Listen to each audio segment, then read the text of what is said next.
What's up guys, Kenan here with the 2001 E39 525, and this obviously is not my car. We are not working on my 525, we are working instead on Luke's 2000 E39 M5. And today we're going to be replacing the thermostat. Now there is a video on the channel concerning this already. Andrew did a video a while back. However, there was some requests for us to do a more in-depth video, so that is what we're going to do today. So the first thing we're going to need to do is remove the airbox piping. It's very easy. They're just your standard band clamp. Yeah, so just take a flathead screwdriver and back those out. Make sure you take off both of them. You don't actually have to take the airbox out, just these pipes. Okay, so we decided to remove the airboxes completely. Just give it a nice firm tug. They might be on there if they haven't been off before, or they haven't been off in a very long time. Then it might be a little bit tricky to get them off, but just wiggle them back and forth and they'll come right out. So the next thing you're going to need to do is remove the Vanos leads here. Now this is actually relatively easy. All you have to do, this is a 14 millimeter bolt. This is a 17 millimeter bolt. Back that out, I would start on the driver's side and work towards the passenger. So when you do this, there are two crush washers underneath this banjo bolt that are copper, or maybe it may just be one, but there are crush washers under there you don't want to lose. I would recommend that you buy a bunch of these. I will put an annotation here with the part number because I don't know it off the top of my head. But you want to buy a couple of those because they're very easy to lose and drop down into the engine, and then that can be a bit of a problem. So I'd buy a bunch of them just to be safe. So you back that out, be very careful not to lose those. Same thing with the top here. And then once those are disconnected, then it's time to move on to these two 10 millimeter bolts here. These hold this unit onto the top of the thermostat. Once those are all disconnected and you've moved everything out of the way, then you just take this whole unit, lift it up, and set it off to the side here. You're not going to harm anything. If you want to put paper towel on, be cautious. That might be a good move. But it'll be cold. If the engine's cold, it'll be fine. But yeah, just set it off to the side, and then you'll have access to the thermostat. So just something responsible to do if you are a decent DIYer is to set these off in a dry safe location and label all your bolts. So just to note, the one on the right that held the Vanos in on the driver's side does have two copper crush washers. Then the next banjo bolt has two metal washers. Again, part numbers for these will be in the description as well as in the annotation. And then the two Vanos bolts also have two metal washers.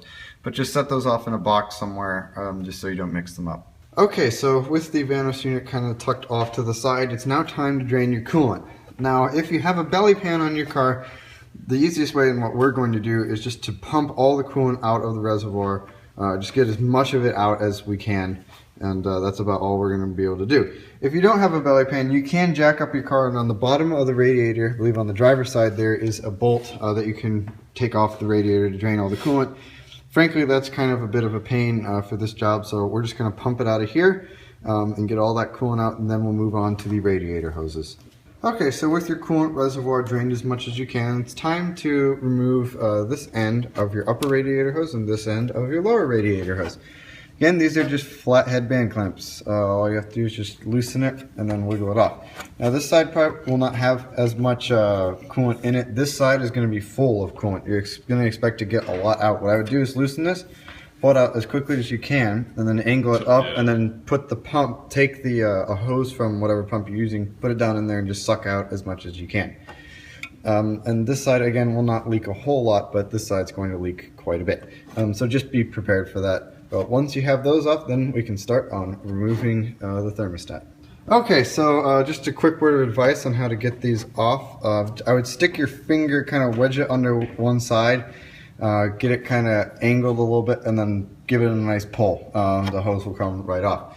Like I said, this side won't glug. This side, you're probably going to lose a bit of coolant. Once you have it kind of off the side, then just stick your hose down there and drain as much coolant out of the system as you can. But now you have access to the top of the thermostat. Now, one thing you're going to want to disconnect is this is the coolant temperature sensor. I believe this is for just the high OBC. So you want to disconnect this. You don't have to take the sensor off. We will be replacing it in this video, but you'll just have to disconnect that and get that out of the way. Once you have done that, there are 3 bolts that you need to take off. And you want to keep track of these. There's one bolt here, and one bolt there. They are all 10 millimeters. However, this one is longer than the other two. So you want to just set that off to the side. Again, you know, using paper to mark these in your safe dry location would be a good idea. But then, and just set these off to the side as well. Don't mix them up when you put them back in. It's pretty easy to see why this is the longer one. It sits higher than these two. So just make sure that you've done that carefully. Once you have those out, then comes the part of removing the thermostat. The easiest way to get this housing out is to pull out and up. Now it's going to be a bit of a struggle, so lots of back and forth motions will help get it out.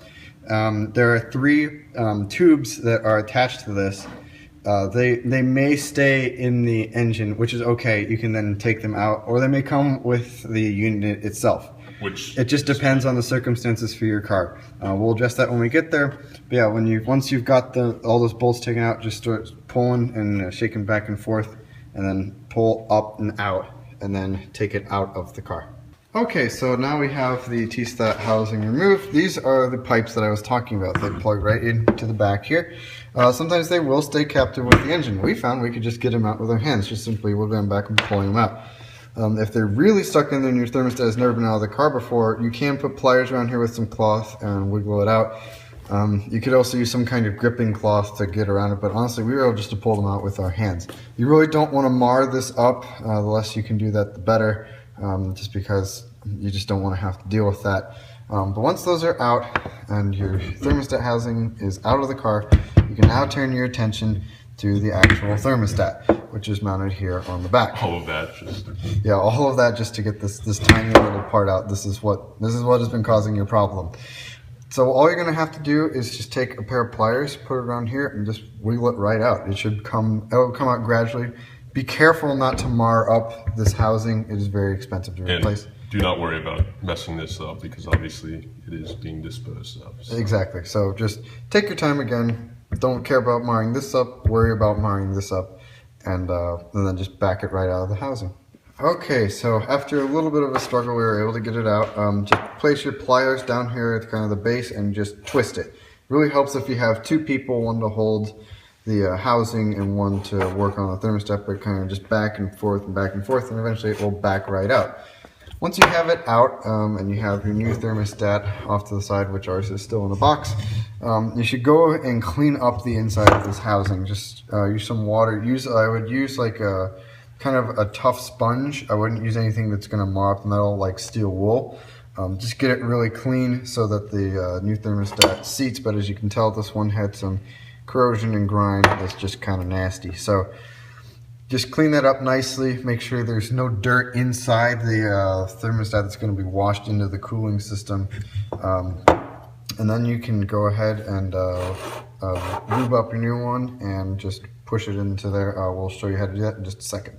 Okay, so with the thermostat housing out of the car, there are a couple things you can replace. The coolant temperature sensor would be just a good idea to replace. The part number, I have it lying around, bag for it around here somewhere. Here we go. Is 13621703993, like the Porsche. So I would just replace it. It's very easy to get off. I actually couldn't find the specific size. I think it might be a 20 or 21 millimeter. I actually just used an open-ended wrench, which I hate doing, or just a crescent wrench. But yeah, just use an open-ended wrench and get that off, and then just put a new one on. Just good preventative. Next thing you need to do is, with this out of the car and your thermostat removed, you need to replace the rubbers on all of the tubes. It's really important to replace these. The old ones, age is bad on these, and you just pulled them out of the car, so you really do want to replace them to guarantee a good seal. The way you get them off is just take a screwdriver or a plastic pry tool, preferably, and just stick it under there and pry it. Just give it a little bit of lip, run it around, and you'll be able to pull it right off. No problem, and then just slide the new ones on. Once you've done that with all 3 of your of the tubes, it's time to put them back inside the thermostat housing. This is where you're going to want to use some Vaseline. I know it is a bit strange asking for Vaseline for your car, but you need to use some. It's one of the best things. Just original Vaseline. Just put it on there, lube it up nicely, and put them back into the housing. Once you've done that, then you've kind of cleaned up a little bit in here, and you've got this ready to put the new thermostat in. All you're going to do is run a ring around that as well, and then just push it into the housing. And that should pretty much be all the renovation that you have to do to the thermostat and thermostat housing before it's time to put it back in the beast. Just another thing to note before you put the thermostat in, you want to clean the place where it's going to seal. I have not yet completed cleaning it, but you want to clean the mating surface on the water pump for the thermostat, just so you have a nice clean seal and you don't have to worry about any leaks.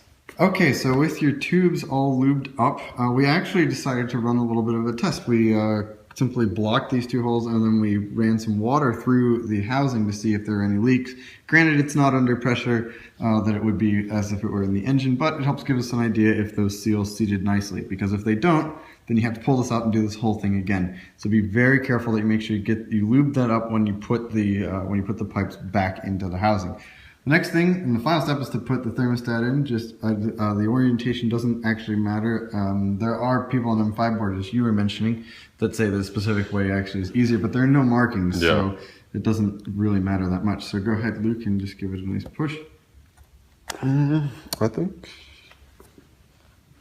my hands are all jellied up. Right. Jelly all over it.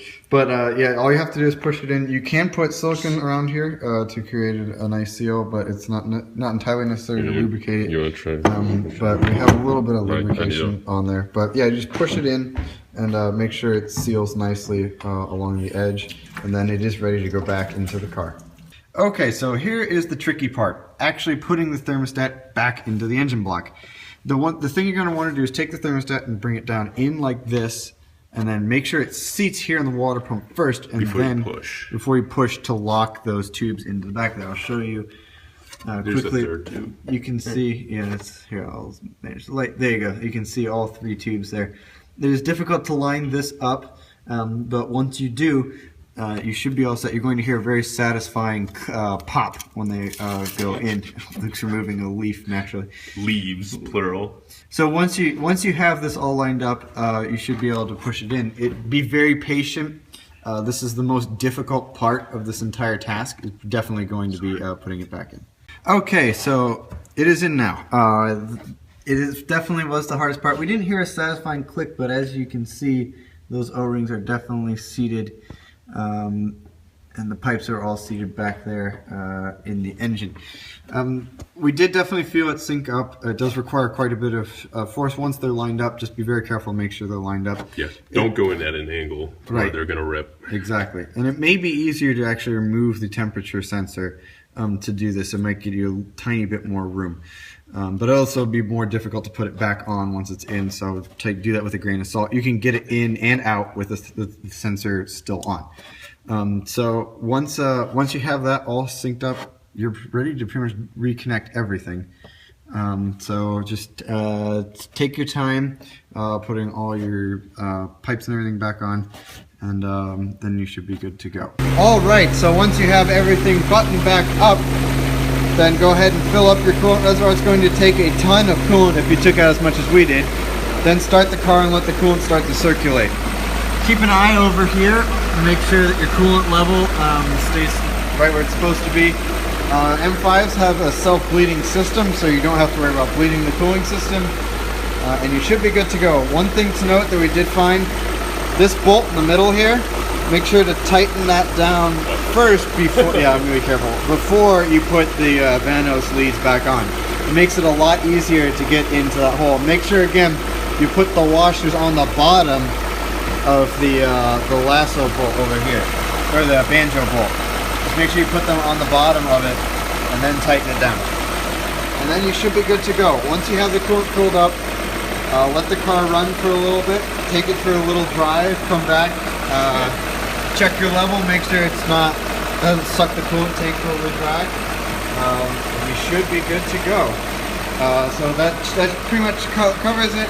Again, Andrew's video on the channel is very helpful. This is just to kind of fill in some holes and help reassure some people. So thank you very much, guys, for watching. Make sure to rate, comment, and subscribe, and I will see you guys in the next video. Well, Derek, go ahead. It does echo.